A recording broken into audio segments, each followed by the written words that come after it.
It's smooth. It's not overly sparkly or fruity or acidic. Yep. It's quite a gentle sort of a coffee. Yep. And it lingers at the end there. It doesn't just stop. The Brazil. The Brazil.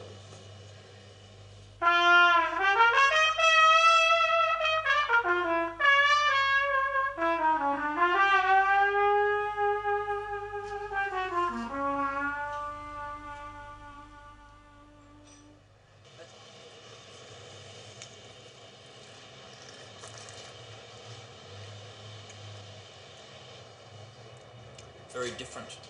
Very different. It's the fruit's there, but it's also, whereas the Brazilian was that smooth, but it was a blanketing sort of thing on your tongue, and it wasn't clear.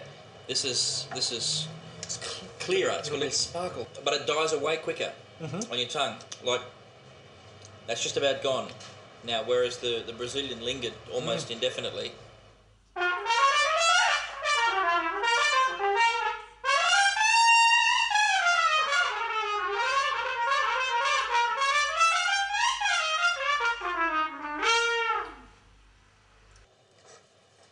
Velvet, because it's that body, it's like thick, but you shine a light on velvet and it reflects. Gee, we can carry on, can't we?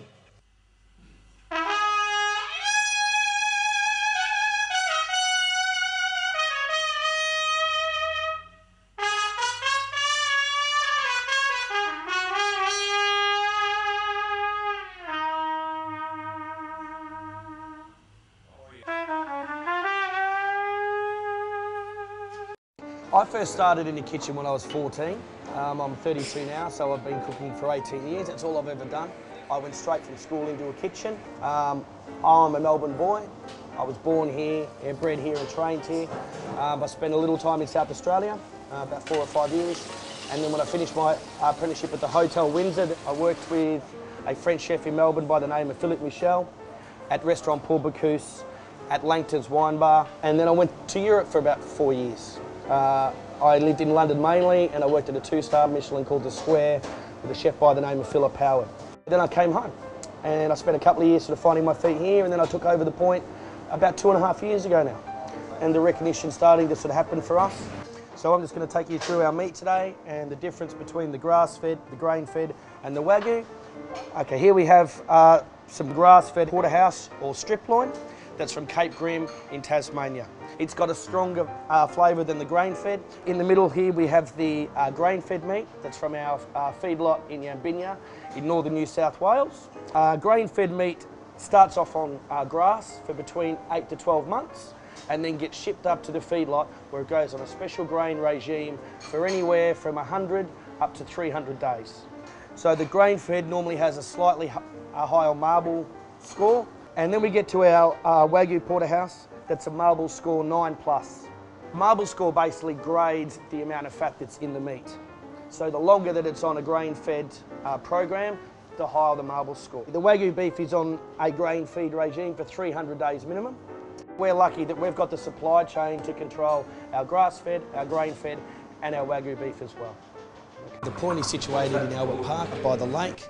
We're in the heart of the Grand Prix track, about 5 minutes south of the CBD in Melbourne. So I think what we're really trying to do here at the point, aside from running a full a la carte menu, is we run a specialist meat page, and we're really trying to redefine what a modern steakhouse truly is.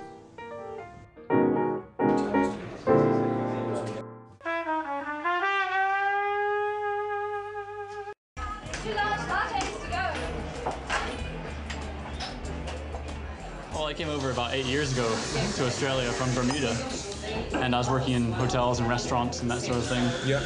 And I saw these giant machines that everyone had in their restaurants. Yeah. And the stuff that was coming out of it tasted horrendous. And people were drinking the same thing every day. It was awful stuff. Yeah. And I thought, for sure, you've got to be able to improve on it. And improve these people's quality of life. Because they're drinking these just disgusting. How many cups are you doing a day now? Now we're doing at least 1,000 per day. So what were some of the things that you, I suppose, looked at improving when you bought this place? Oh, just efficiency and consistency, really. Yeah. And when someone orders a coffee, you start making it right away. Yeah. You don't go and wipe down the counter.